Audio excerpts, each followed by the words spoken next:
o cenário estava desenhado para ele. Porque nessa hora que o pessoal fala, vamos fazer sanções, a Europa está batendo 5% de inflação, os Estados Unidos 6%, aqui a gente bateu 10%, o mundo está sofrendo com inflação. Claro. Ele controla essas commodities energéticas, ele tem poder para impactar o mundo todo. Então, na hora que o pessoal faz sanções, a inflação aumenta, os políticos ficam impopulares.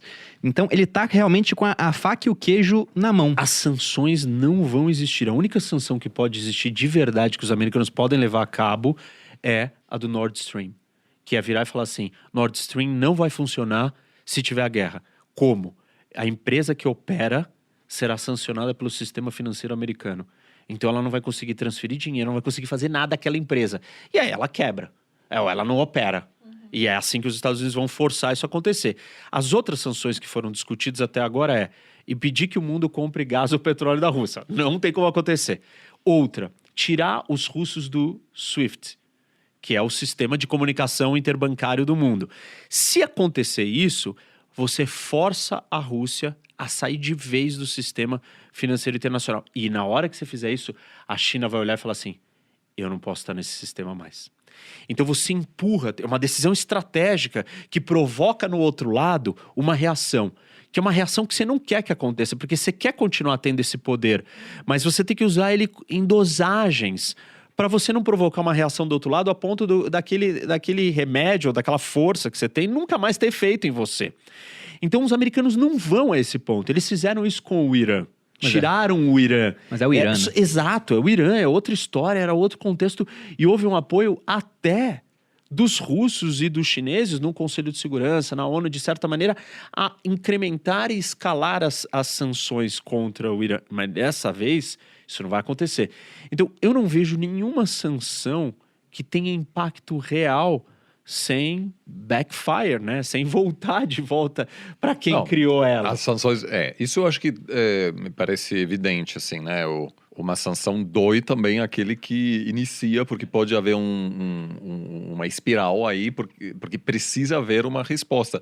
Aliás, foi interessante que em 2015 eu fui para a Rússia e um colega meu me levou para um supermercado. E a gente entrou e ele falou, essa aqui é a carne brasileira. Eu falei, tá, mas ele falou, isso aqui é novo, isso é só desde 2014. Por quê? O que aconteceu? Depois da invasão da Rússia na Crimeia, houve algumas sanções do Ocidente e, em resposta, os russos impuseram sanções contra a carne da União Europeia.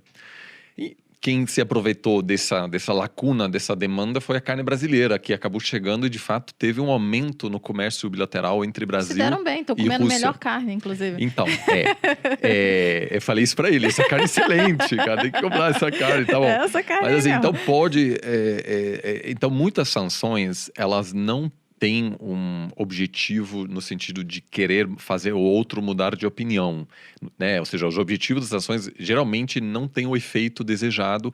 Muitas vezes nem sequer se sabe qual é realmente o objetivo. É uma maneira do político dizer, de responder, estou fazendo alguma coisa. coisa, né? Então, assim, eu acho que haveria sim algum tipo de resposta, mas que dói muito aos europeus e vai doer aos Estados Unidos menos, porque não depende tanto da economia russa. Mas eu acho que meramente o cenário da maior operação de guerra na Europa desde 1945 produz um efeito péssimo na economia global. Eu espero que não cheguemos nesse ponto de ter essas sanções, mas em geral a minha percepção é que as pessoas não apreciam o perigo que está ali instalado. Sobretudo porque não tem uma saída simples diplomática. É uma situação que pode permanecer por um bom tempo e em algum momento vai estourar. O maior sucesso não seria uma solução definitiva e os russos dizem, então vamos fazer assim e vai ficar assim para sempre. Seria uma paliativa seria mesmo. Postergar, deixar para lá e aí a gente daqui a alguns anos ou décadas a gente volta a ter esse problema. Isso que me preocupa, não tem uma solução aí porque deixar todo mundo bem e dizer, então vamos virar a página, é uma ilusão. né?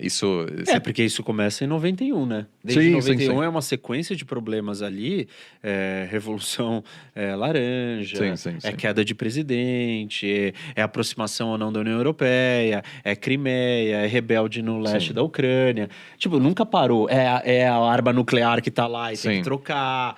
Enfim, os problemas todos no mundo, eles são difíceis de serem resolvidos. Eles não... Eu não acho que a gente... de danos. Não é resolução de conflitos, mas é gestão de conflitos. A gente fala muito sobre isso no Oriente Médio, né? Que você não consegue resolver alguns daqueles problemas. Você tem que gerir eles, manter eles ali para que não vire, não exploda.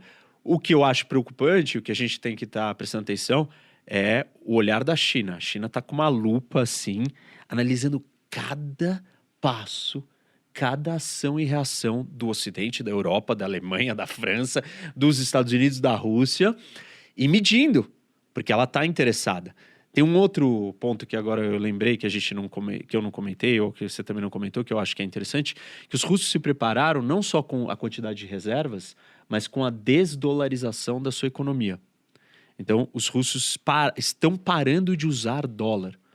E eles têm hoje a maior reserva de ouro do mundo, porque eles precisam usar outros meios de pagamento. Eles já perceberam quando eles foram sancionados, depois da Crimeia, de 14 em diante, isso afetou bastante as transações financeiras deles, e agora eles se prepararam também.